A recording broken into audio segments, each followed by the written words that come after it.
Bom dia, crianças. Tudo bem com vocês? Espero que sim. Então, hoje, na nossa primeira aula de português, vamos revisar um pouco do conteúdo que vocês aprenderam da unidade 4. Na língua portuguesa, dois dos sinais gráficos que auxiliam na pronúncia das palavras são o acento circunflexo, que é representado graficamente dessa maneira, e o acento agudo, que é representado graficamente dessa maneira, tá? Então, na língua portuguesa, dois dos sinais gráficos que auxiliam na pronúncia das palavras são o acento circunflexo e o acento agudo. O acento agudo, ele é usado com as vogais A, E, I, O e U. Já o acento circunflexo é usado com as vogais A, E e O, tá? Lá na página 150 do livro de vocês, vocês aprenderam regras da língua. Em língua portuguesa, dois dos sinais gráficos que auxiliam na pronúncia das palavras são o acento agudo, que é aquele que indica um som aberto, como, por exemplo, em café, vovó, céu. O acento circunflexo, que indica o som fechado, como em robô, vovô e pavê. Essas marcas são usadas em cima das vogais. O acento agudo é usado com as vogais A, E, I, O e U, como por exemplo, sofá, pajé, saída, trenó e saúde. O acento circunflexo é usado com as vogais A, E O, como por exemplo, trânsito, trêmulo e fôlego. Existem algumas regras para o emprego desses acentos, mas elas serão estudadas nos próximos anos. Vocês também aprenderam lá no livro de vocês sobre o tio. Você sabia? O tio é um sinal gráfico que indica a nasalização do som da vogal. Em outras palavras, ao pronunciarmos as vogais A ou O de uma palavra, o ar deverá sair pela boca e pelo nariz em um sinal de nasalização. Isso acontece, por exemplo, nas palavras balão, balões, amanhã e maçã. Vou passar um vídeo de uma menininha explicando.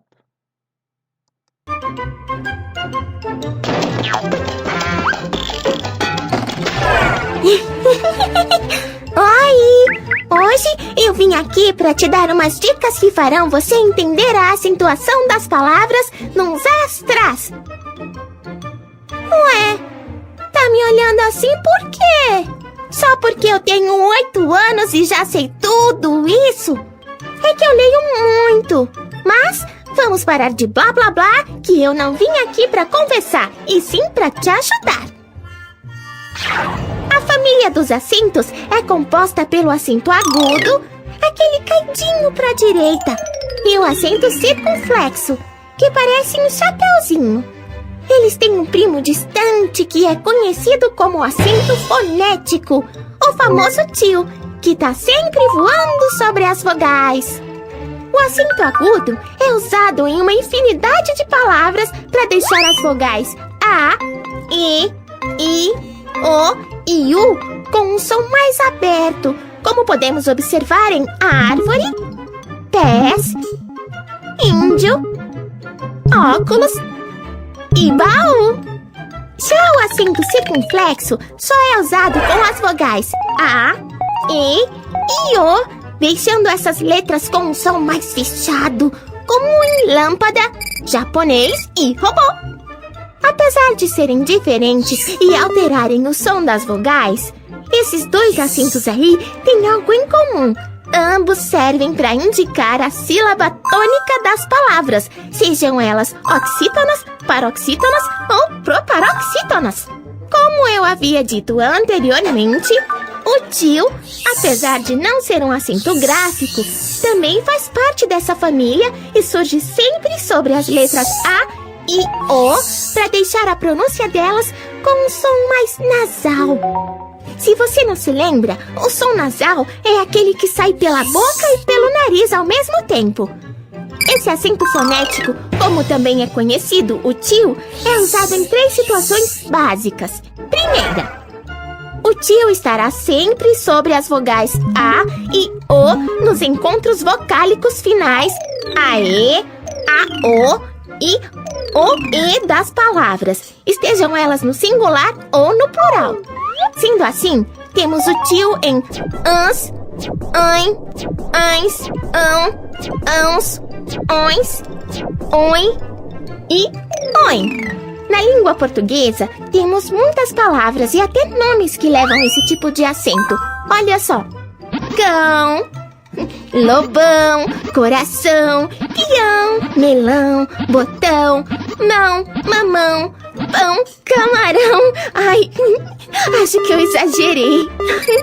Bom, mas continuando, o tio pode ser usado também sobre a vogal A nasal final de algumas palavras, estando ou não seguidas de S, que indica o plural, como acontece em maçã, maçãs, lã, lãs, imã e ímãs. E por aí vai.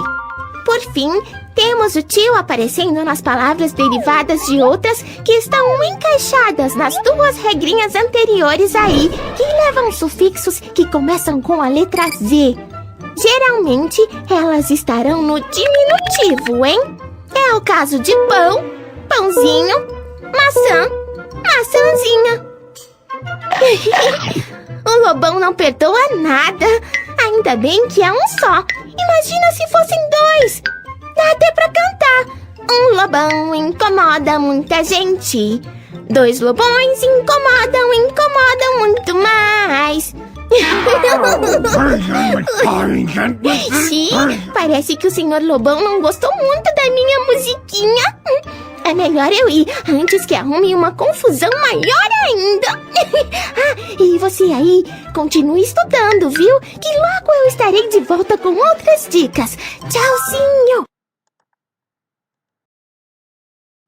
Agora, faremos a correção da tarefa de casa, que foi como tarefa na nossa última aula da página 261. Foi a atividade 4. Organize as palavras do box no grupo correspondente ao seu som. Então, olha só, as palavras são girafa, girassol, ferrugem, goleada, geleia, gema, papagaio, gulodice e viagem. Então, a tarefa de casa, o que estava pedindo? Para vocês separarem as palavras com G, que tenha som de J, e G com som de G. Quais são as palavras G com som de J? Girafa, girassol, ferrugem, geleia, gema e viagem. O G com som de G, goleada, papagaio e gulodice, tá? Então, essa é a correção da última tarefa de casa da página 261. Nossa última aula, né? Eu expliquei que o som da letra G diante das vogais A e O não é o mesmo som da letra J, tá? Então, olha só, o som da letra G diante das vogais A e O, ele não vai ter o mesmo som da letra J, tá? E hoje iniciaremos a nossa aula na página na página 156 do nosso livro. Então, eu peço que vocês abram o livro na página 156 para iniciarmos a nossa aula de hoje, Regras da Língua. As letras J e G têm o mesmo som quando são usadas com as vogais E e I. Por isso, podem gerar confusão na hora de escrever, tá? Então, as letras J e G, elas vão ter o mesmo som só quando elas forem usadas com as vogais E e I, tá? Então, as regras para usar uma ou outra muitas vezes envolvem a origem das palavras, que nem sempre conhecemos. Uma das regras é: a palavra relógio se escreve com G, assim como todas as palavras terminadas em ágil, pedágio, égio, colégio, ígio, litígio, ógio, relógio, úgio, refúgio, tá? Então, uma das regras é que quando a palavra relógio se escreve com G, assim como todas as palavras terminadas em ágil, égio, ígio, ógio e úgio. Já a palavra relojoaria se escreve com J, uma vez que a mudança é obrigatória para se conservar o som do J na palavra. Assim acontece com as palavras ferrugem, ela é com G, só que enferrujar, J. Viagem, com G, e viajar, com J. Coragem, com G, e encorajar, com J. Olha só, lembra o que eu disse, né? As letras G diante das vogais A não terá o mesmo som de J. Vamos trocar como ficaria, ó. Ferrugem, e se eu trocar pelo G, vai ficar enferrugar, tá? Então, nesse caso, enferrujar com J, viajar com J e encorajar também com J. A dica para não errar é ler e escrever bastante, para aos poucos ir formando na memória um banco de palavras, ou seja, ir se acostumando com a forma de escrevê-las. Também é muito importante consultar um dicionário sempre que houver dúvida. Relógio é com G ou com J? E relojoaria?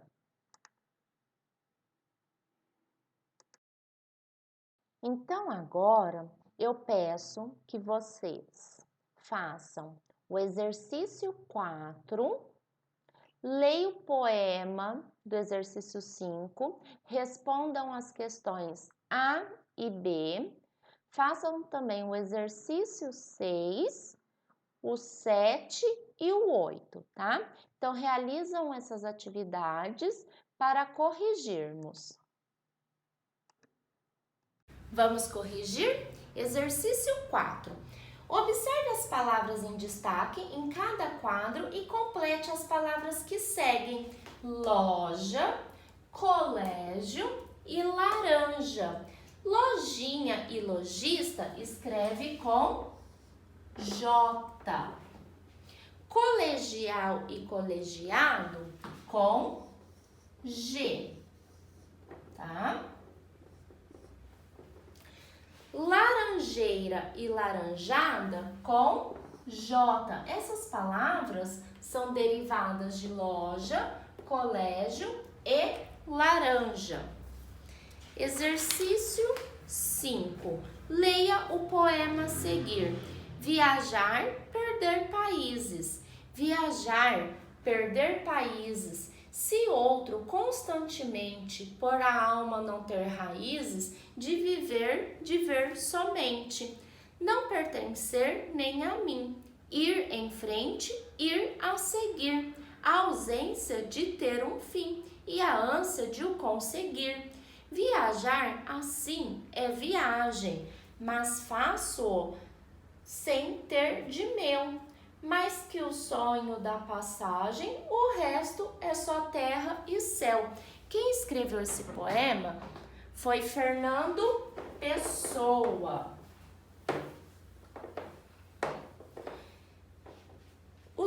A pergunta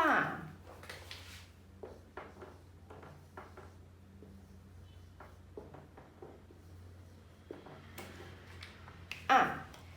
Que desejo o poeta manifesta em seu poema, né? O desejo de viajar muito.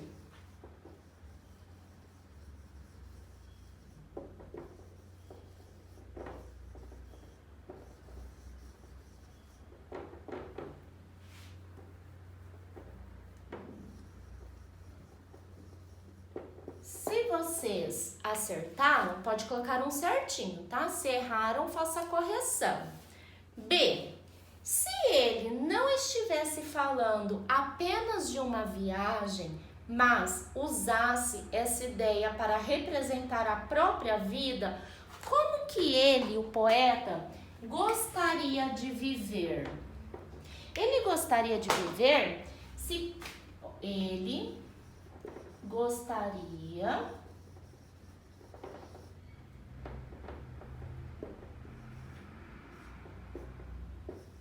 de viver se cada dia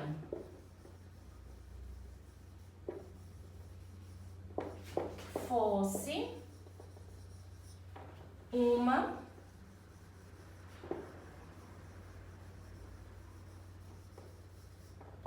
Ele gostaria de viver se cada dia fosse uma novidade e seguir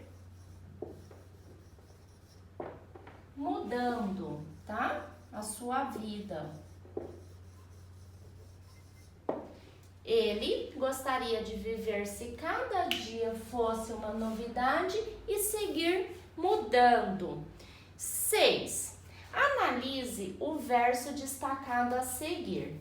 Viajar, assim, é viagem. O verbo viajar é escrito com a letra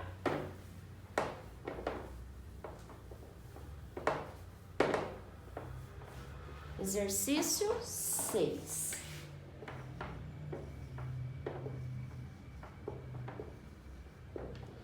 O verbo viajar é escrito com a letra J, tá? Já o substantivo viagem é escrito com a letra G. Assim como são escritos em língua portuguesa todos os substantivos femininos terminados em agem, por exemplo, folhagem, colagem, tá? 7. Complete as frases a seguir.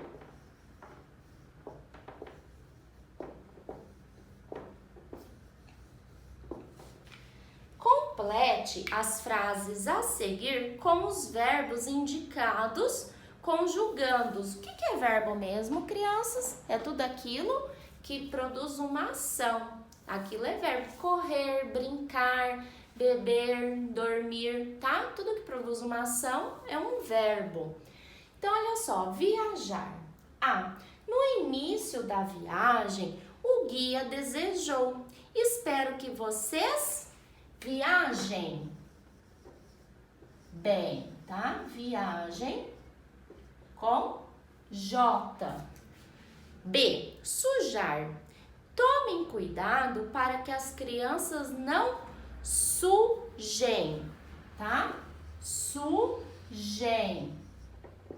Não sujem o ônibus escolar. C. Festejar. Esperamos que todos festejem. Que todos festejem conosco o sucesso da viagem. D, planejar. Queremos que vocês planejem.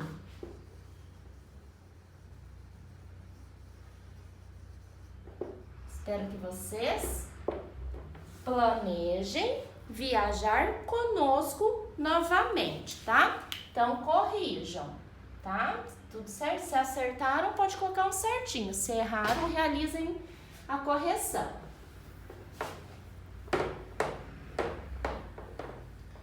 O exercício 8.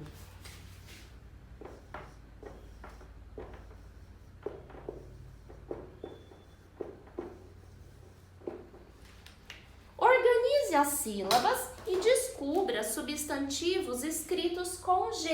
E aí, qual é a primeira palavra que formou quando vocês organizaram as sílabas? Garagem.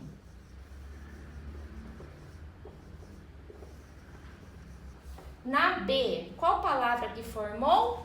Passagem. Na C, tatuagem.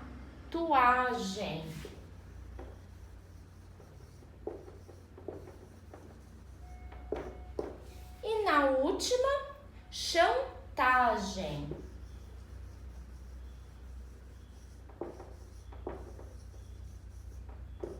Tudo bem? Então, façam a correção, tá? A brincadeira é, lá no material complementar tem o dominó de palavras com G e J na página 289, 289. Tem o material com esse daqui, ó. Então, vocês podem destacar, tá? Recortar e brincar com a mamãe ou com o papai ou quem tiver irmãos, esse dominó de palavras com G e J. Tudo bem? A tarefa de casa será o exercício 5 da página 261. Vocês irão completar as palavras a seguir com G ou com J, tudo bem? Então, essa é a tarefa de casa, o exercício 5 da página 261. Completar as palavras com G ou com J.